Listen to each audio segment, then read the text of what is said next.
Hello, everyone. Welcome to the Newsbrowse News broadcast.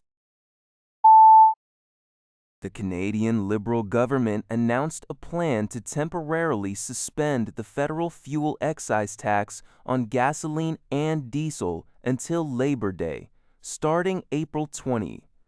Prime Minister Mark Carney stated this measure aims to provide real relief to Canadian families facing soaring energy costs due to the ongoing Iran war impacting global oil shipments. Canadians are expected to save 10 cents per liter on gasoline and 4 cents on diesel. The tax waiver will also apply to jet fuel domestically, benefiting truckers and other businesses with high transportation costs. The government estimates this will cost approximately $2.4 billion, funded by recycling revenues from the economic boost typically seen with higher gas prices. The opposition Conservative Party criticized the plan as insufficient, having called for a broader tax waiver and permanent changes to other fuel-related taxes. This report is from the Canadian Press.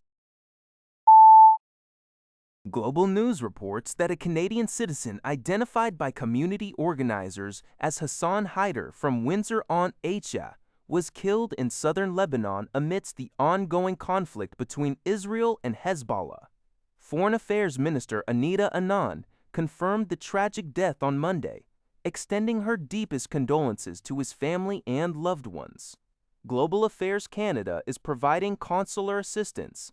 Community organizers claim Haider was killed in an Israeli airstrike, making him the first Canadian casualty in the recent invasion of Lebanon.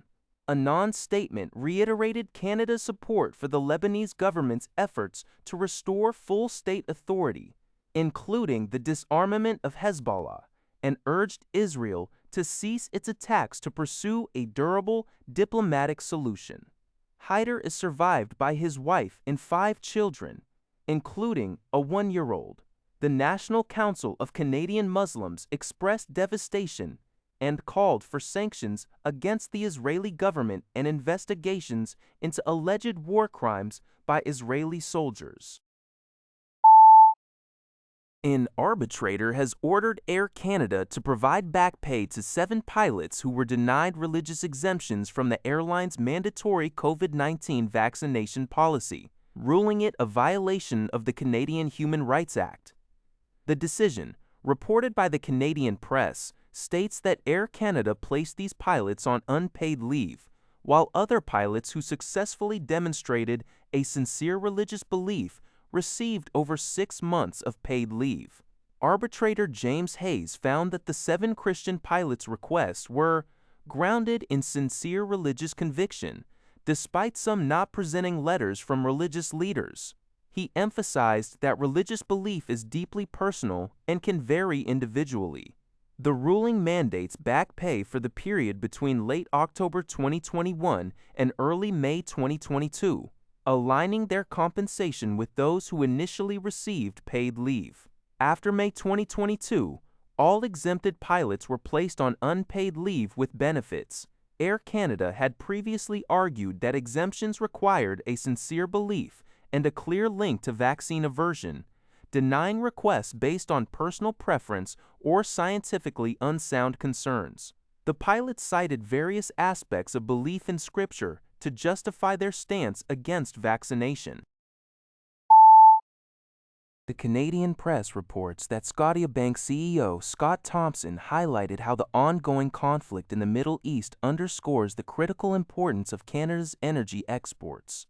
Speaking at the bank's annual meeting, Thomson emphasized that the conflict serves as a potent reminder of how energy resources can be wielded as geopolitical instruments, making secure and reliable supplies essential.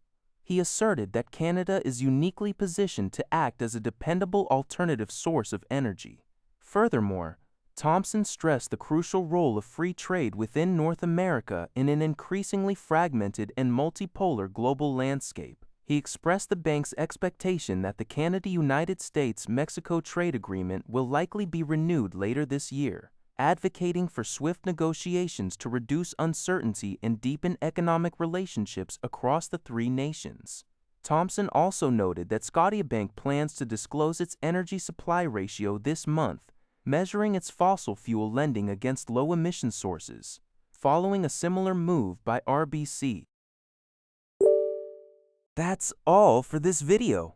Thank you for watching. See you in the next video.